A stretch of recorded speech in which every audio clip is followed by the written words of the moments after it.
Welcome to Everything Life and Real Estate. Let's get started with our hosts, Linda McKissick and Dana Gentry.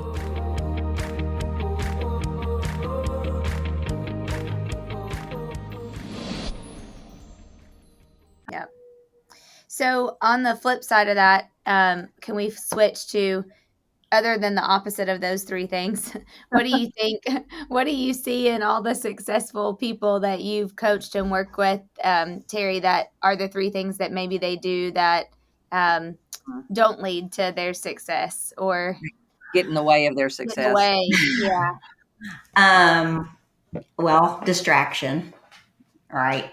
High achievers, and you guys have input on this because you've been interviewing people and they've been talking about this. So high achievers tend to want it all, right? Mm-hmm. And do it all. And they see something that's a possibility and they think that's mine to go get.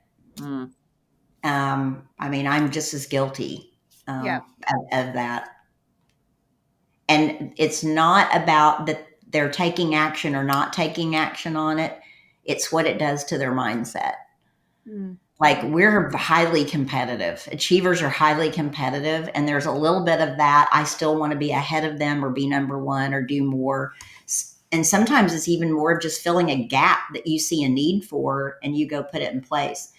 And I think the key, especially with coaches helping people that are high achievers, is to figuring out, is that a distraction or is that something that's going to fulfill my overall purpose? Does it line up with my values?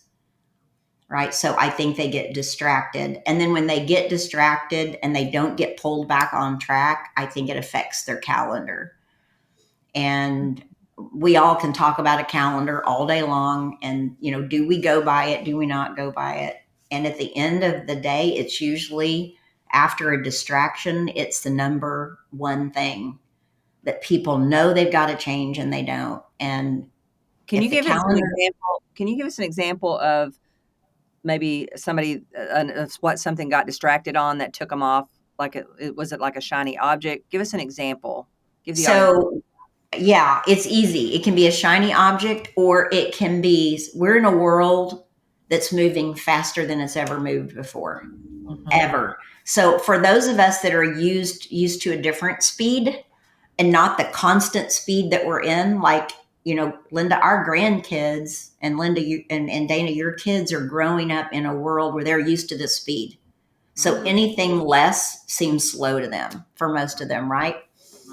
And the speed at which things are coming at us is not going to get any better. And the only way that we can handle what we need to do is to figure out what is going to support us that we do best. So it would be in the company. We hear new ideas every week, right? Or we feel like we hear new ideas every week. It may just be a belief or a feeling. It may not be real, right? But there's a lot of new innovation going on out there. Not just in the real estate industry, but in the world as a whole. Everything is innovating overnight. You wake up and you're like, when did that come out? Like, it sounds like my conversations with my family.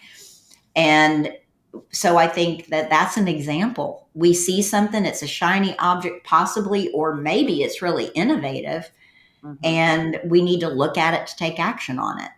And so we get distracted by that possibly versus staying on the path that we're on.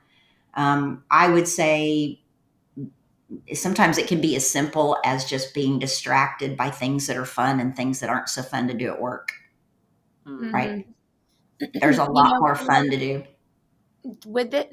Tell me if you think, I feel like we've talked about this before too, but I think there's two different phases in your life where you get to the point where you're wanting more opportunity and you're working so hard and then you, like, something switches and then there's like all this opportunity and like somebody wants you to do this role and somebody wants you to do this, and then you're being asked about this opportunity, and you hit the nail on the head when you said, as a high achiever, like, we want it all. And so I know a lot of the conversations that we've had have been like, okay, well, now there's this opportunity, but it does come back to, is it in alignment? But I do think even opportunities sometimes can be distractions. Yeah. If we're not thinking about it the right way, at least they have for me, for sure. That's a great point. And one time you said something to me that was so good, and I like say it all the time now, and you might not even remember us saying this, Terrie, but I think we must have been talking about me doing something else, or I can't remember, but anyway, I said to you, so, shocker, I said to you, no, but you know me, I thrive in chaos. Like I'm really good at this. And you said to me, you do until you don't. And I was like, whoa, wait a minute, what does that mean? And you said you thrive in chaos until you don't. And last night, you all, I went to bed at 7:15 and never woke back up until this morning. I don't think I've done that in like 10 years. I don't know what happened when I was out at 7:15. This morning, Adam woke up. He said, "Are you sick?" I was like, "I don't know." Maybe. I was like trying to see if I felt bad. But really, I do think that goes with your point of sometimes distractions can come in other things that we think are going to be great opportunities, that if it's taking us off of, and like Linda, you've told me so many times, just go deep in what you have, go deep in what you already have. And it's hard sometimes when you're a high achiever because you're like, but wait, I want to go do that. And I know I can make that good. But I really love that person I want to go work with, Yeah. Well, I've heard Linda, I know you've heard her go, but I have a fear of missing out. Yeah. Right. I have two tools that have helped me in this area, because I think any entrepreneur loves the new shiny object. I mean, I like the idea when it's new and hard. I don't love it after it gets old and boring. I'd rather somebody else step in at that point. But two things have helped me with this. One is Dan Sullivan's impact filter, where I slow down long enough and ask myself, why is this important? What happens if I do it? What happens if I don't do it? Just slowing down long enough sometimes is good, because I find if I jump too quick, I'm in it already. And then once I'm in it, I'm like too tenacious to quit. And then you just dig your hole even deeper. And then the other thing that's helped me is that purpose statement that Michael Hyatt's daughter helped me create that says, I help successful but overworked real estate entrepreneurs understand the power of leverage and passive income so that they can get freedom and margin for what matters most. So what I'll usually do is say, does this do that? Yeah. If it doesn't, then I kind of back myself off a little bit and say, okay, what time commitment would this realistically take? Am I the person to do it, or who could do it? And I've not done a lot of ideas over the last few years because I haven't had the right who. Now the first question I ask is, who could do this? Because the days are over of I'm going to be the one to do it. And part of me lives in this fear of, oh God, I can't be the one to do it. That scares me, because everything I've ever done, I was the one that did it. Now I'm like, okay, that scares the crap out of me. But on the other hand, it also scares the crap out of me that I might try to do it. So Well, no, and Linda, there was something you said too about it was a year or so ago, you were talking about doing something and you didn't have the right who, and you were like, and I said, I think I asked you the question, so what does it make you feel if you didn't have the right who and that fell back in your lap? Right? You always have to look at it like, okay, and that comes back to me, then how am I going to feel? Right? So if you don't have the right who, you may not do it. Yeah. And I think that's in Linda's life. She's got all the right who's around her right now. Just because I could always use a few more. There you go. So, matter of fact, my notebook says I have a long to-do list. I just got to think who's going to do it. That's exactly right. Well, and so on a GPS, we're working through GPSs and goal setting worksheets, right? If you're not in real estate, we're working through our goals right now. And I always say, who's the who? Yeah. What do you mean? Well, who's responsible for that? Not who's doing the work, but who's the who to hold that accountable? And then what's your visual on that?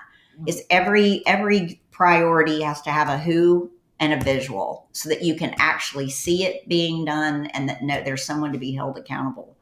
And that impact filter is huge. And I was going to say, I know people will ask about this because they do every single time. So if you go to strategiccoach.com, I think it is, just search Dan Sullivan Strategic Coaching. And then on his website, you can search impact filter. When you put in your email address, he'll send it to you for free. So make sure that you do that, because I don't think we are allowed to attach it to our show notes, but you can go get it from Strategic Coach. Yeah. Mm-hmm. Yeah. And Linda's point of, does this do that? Yeah. Does this do that? That's huge. Yeah. Yeah. Okay, so maybe real quick, and we might have to, we may have to split this into two. But other than distraction, Terrie, what else would you say keeps people, or gets in their way? Well, we said distraction, then of course that leads to calendar. And I'll just use current times. Is that okay? If I use Yeah. kind of the world we're in, um, I don't know what word I want to attach to it other than the world in the last few years. John Maxwell used leadership sad, right? Mm. And why are people leadership sad? I think they're exhausted. Mm-hmm. I think that achievers and leaders and doers have spent time doing whatever they can to stay afloat, keep their people happy, wrap their arms around their people. There's been a lot of love, community, and caring, and developing new programs, moving along with the technology. I mean, when COVID first started, we all had to shift really quickly, right? And figured this thing now that we do all day long on Zoom and recording, it's just become second nature. But I think I'm seeing a lot of people wake up from this and they're, whether we want to call it exhausted or confused, or we're seeing more depression in the world right now. And I think we've spent so much time being up here that we haven't been able to settle down and settle in on what we are really put on this earth for. And so I think we get distracted by being exhausted, like just allowing ourselves to do too much and not narrow that focus down when we need to, and take time for ourselves. We've robbed ourselves of our time because we're trying to get everything else done. Most leaders, I mean, look at you guys, look at all the people that are in your organizations. And I can't imagine either of you doing anything that would let anybody in your organization down, because you've built worlds that you're committed to building their worlds bigger. They have the opportunity to have a bigger world themselves, right? If they're working with you. And that's a lot. And, I've watched our pastor, Craig Groeschel, talk for months and months on having to get a physical coach to help him just get through mentally the driver side of his personality. High driver, right? And what it's done to him and his health and his mindset over the past year as we're trying to come out of all this. So there's a lot of that out there. And I would say, I don't know if it, like I said, I don't think exhaustion's the right word, but I think it can help people. It can pull us away from what we're really good at. And we don't recognize it. We don't get help for it. Well, and I wonder too if people not being clear on what they're here for or what their purpose is Mm-hmm. drains them even more. I mean, I Yeah. feel like when I'm working on something that I feel like is my purpose, what I'm here to do, my unique gifts, Yeah. um, I don't think about all that other stuff, right? I don't get the same exhaustion that I get if I'm running around doing things that are out of my unique ability, not on whatever my alignment is for my purpose. So I'm wondering how much is that, right? Because I COVID agree. and things like that makes you wake up and go, what the heck am I even here for? I mean, what Yeah. am I doing here? Right? Yeah. You can be gone in a second. You can be gone, in a week's time. We saw that from COVID. So maybe it's making people reflect more, and the darkness and the stuff is coming from, I don't know what my purpose is and I'm not working in it. And because I don't think it's the same kind of exhaustion and tired when you're serving others and you're on your purpose and you're using the gifts you were given. I don't know, maybe I'm wrong on that, but I'm just wondering how much of it is that also. Oh, I think a lot of, I think you hit the word. It's being clear. It's clarity. And that Mhm. can come from depletion. It can be from exhaustion. It can be from whatever. But if you don't have clarity, you'll never get back to where you need to be. And I think clarity around the values, your personal values. If, one of my clients that I had this discussion with last week hears this, like, oh, that's me. I was like, how does that line up with your values though? And they went, what do you mean? And then I realized as a coach, I'd never led them through finding out what their core values were. And it was like, shame on Terrie on that. How'd I miss that? And we had to go back and started the whole values exercise. So if people don't know what their values are and they're not clear on their values and lining everything up with that, that's a first start. And then the clarity piece is huge. I'd say that totally nails it for most of us. The values thing, I remember being younger leader in my life and how much confusion is around when you're not clear on your values and the kind of messes you can get in, because you have this little thing that kind of taps you on the shoulder, but you're not really sure what it is. And what it really is I think God kind of telling you that doesn't really match your values, but because you're not clear on your values, you're like, okay, I guess this person's okay. I mean, they might be having affairs on their husband, but what's that got to do with me? Well, it's got a lot to do with me if they're in my business. It's going to mess everything up. I know people will say, Terrie, what are your top 3 values? And I go, just look on my wall behind me, right? Mm-hmm. That's the legacy. That's part of our legacy, right? And they're up there for a reason. So I had the best thing, and I need to send you guys. I'm going to do this today. It was they had a message at our church in Charleston at Seacoast a couple weeks ago, and I mean, it was mind blowing. And everybody that I knew was there was like, "Man, how great was that?" And he talked about the difference between your purpose and your assignments. And he said that your purpose, and I've said this in my phone every day since I've looked at it every morning. Your purpose, if you're a person of faith like we are, is to bring the kingdom rule of God into every assignment, everything you touch. But all of your different things are your assignments. And so he said in every assignment, there should be evidence of your purpose, which is to bring the kingdom rule of God to the place that you're in, because that's what creates order, not chaos. And so he said, your assignment may be in this role this day, or it may be doing this in 3 more years from now. Or like Gretchen, her assignment was when she was in the Army, and then her assignment changed and she didn't know who she was because she thought that that assignment was her purpose, but it wasn't. It was just her assignment.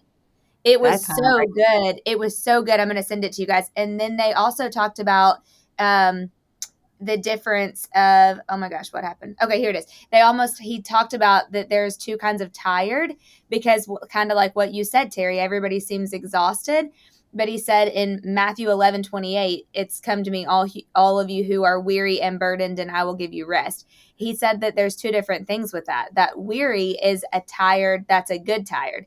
It's tiring and it's energizing at the same time, because we're likely living out our God-given abilities. So that's when we're doing all the things that we love, that are our unique abilities, like we would say, Linda, or it's a good tired, but it's still tired, and it can lead to burnout.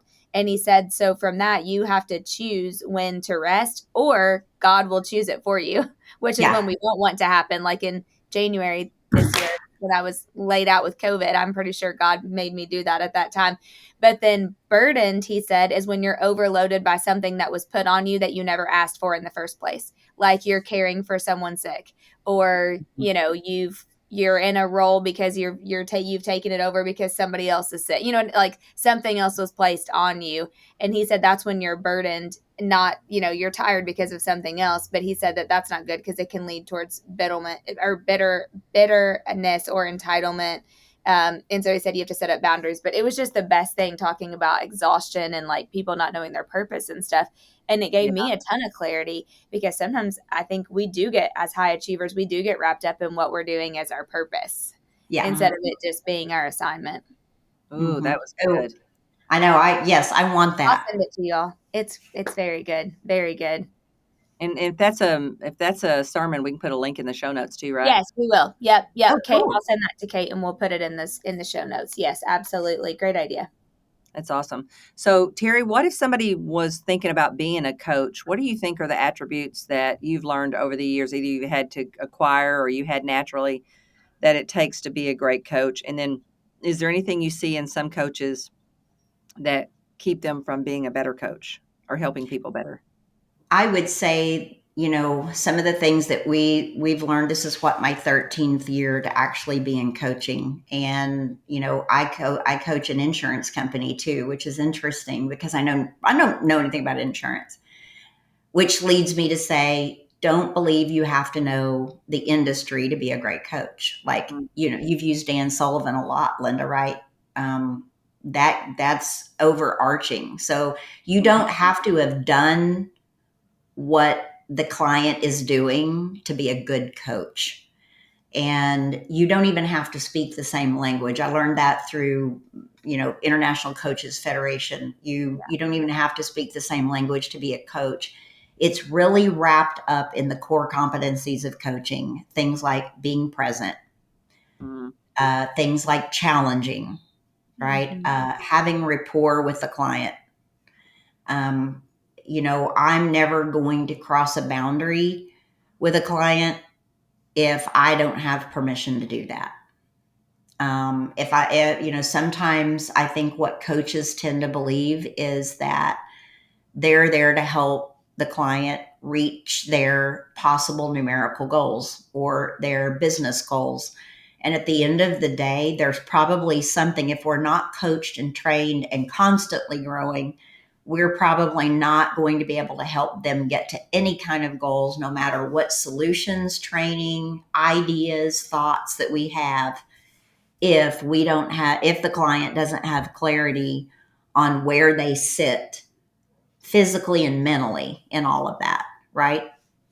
There's more mental blocks right now in coaching than there ever have been before. So I think being a good coach means you're trained just to ask a lot of great questions and not have any of the solutions, if that makes sense. I mean, there are times that people will say to me, and I know they say to some of the coaches that I coach, just give me the answer, right? And we're trained as coaches to, it's easier just to give the answer, but it's better to teach them how to find their own answers. Yeah. Right. And let the silence do the lifting a lot of times. Yeah. So Nobody does what we tell them. They only do what they self-discover. And those questions help you self-discover. Yeah. And, you're not, just like I'm not going to be the right coach for everybody at every point in their life. There are personalities and things that people are attracted to with coaches. I would say, like in MAPS coaching, we try to do assignments, right, to people that fit and have the right needs analysis for people that need a coach, right? We match the coaches up. And the best coaches are the ones that say, listen, I want to make sure I'm still helping you, right? Are we still moving forward? Are we still having progress? Are you still getting something? When I go a few calls and I don't hear somebody say, man, that was great, I'm going to put that to action, or thank you so much. Or like, Dana, when you say things I said to you that I'm like, I don't remember saying that, right? But you did, and that's all that matters. I think that's what's important in coaching, is that they're co-creating the success of their client by asking a lot of great questions and not being the ones with the answers. Yeah. The answers might lie in training, or they might lie in some self-discovery, but they don't lie with the coach. Yeah. Right. You know what I love, though, Terrie, that you've always done is have always asked great questions, and you also give me tools and works. You know what I mean? Like, you give me stuff too. So I think it's like a good balance of asking great questions, and you also provide some resources versus like someone just asking me. Because sometimes I do want like this worksheet that you gave me yesterday that I've worked on already. You know what I mean? Like, I do want things like that. And so I think sometimes a great coach can provide you resources too, along with asking you great questions, because it's helpful. Well, it's because I think they're learning all the time and growing. Yeah. Well, and it's an intricacy. You've got to be able to like hear enough to go, hey, do I have your permission to show you something? Let me show you something. Yeah. And that's kind of what we did yesterday, Dana, with that worksheet. It's like, let me show you something. Do you think this would help? Would this help tie the solution? Would this be a prescription to something that we just talked about? But I think the three things that you've got to have from any coaching relationship is your people have to learn to trust you. You've got to learn to trust each other. And trust is built over time. It's not built overnight. They might be attracted to you because somebody else is attracted to you, but you've got to have trust. They have to know you care. Like, I do. I genuinely care about people. I sit here and like this morning, I thought of 4 people I needed to pray for. Immediately, they came to my mind. And I text 2 of them this morning. So you got to know that they care. And then you also have to know that they can add value to your life. That's a John Maxwell thing, right? Yeah. So trust, care, and add value to your world. And it may not show up on every session, but it shows up overall. Yeah. Right. Yeah. Well, and Linda, I think you hit the nail on the head. Terry's a great coach because she's always learning. So if you're looking for a coach, you need one who is pouring into themselves too, and continuing to grow. Constantly. And I don't know about other people, but I mean, for me, I like that we share similar values. I think too, just having the same values too. Like you said, adding value, but also having similar values is helpful for me. Well, I think, if your coach doesn't have a growth plan, and I'm not saying, goals set that match yours necessarily, but if your coach doesn't have a growth plan, you should ask your coach what their growth plan is. Yeah. Right. And I believe, I believe just being in part in some of the things that I've done with John Maxwell has been key, but I also believe the International Coaching Federation has probably been my biggest challenge as a coach that I've ever done. I mean, it's been an experience. So ask your coach, what are you doing for your personal growth? And see how varied their ideas of growth are, right? Not just I'm going to this particular organization for all my coaching and all my growth. Where am I going for all my growth? And what does growth look like for that coach? Love that. Love it. Awesome. Well, this has been an amazing episode. Thank you, Terrie. Fantastic. Yes. So remember, if you have not, please go ahead and hit that subscribe button below. And remember, Dana and I are after 500 5-star reviews, and we have great guests like Terrie. It's real easy. I know we're going to get some from that. Terrie, thank you. Such great wisdom. And if you have any questions, challenges, or opportunities you would like for us to share on the podcast, reach out to us at info@everything life and real estate. And be sure and share this podcast with anybody, business person or real estate agent, that you believe would get value from these kind of conversations. So, Terrie, I want to say thank you very much. Have a wonderful holiday. And Dana, I guess I'll see you next week. Yes. Perfect. Thank you, guys. Be sure to subscribe for more business strategies and tactics to inspire you to live an abundant real estate life. Don't forget to rate and review so we can bring you the best content. Find this and other valuable information at everythinglifeandrealestate.com.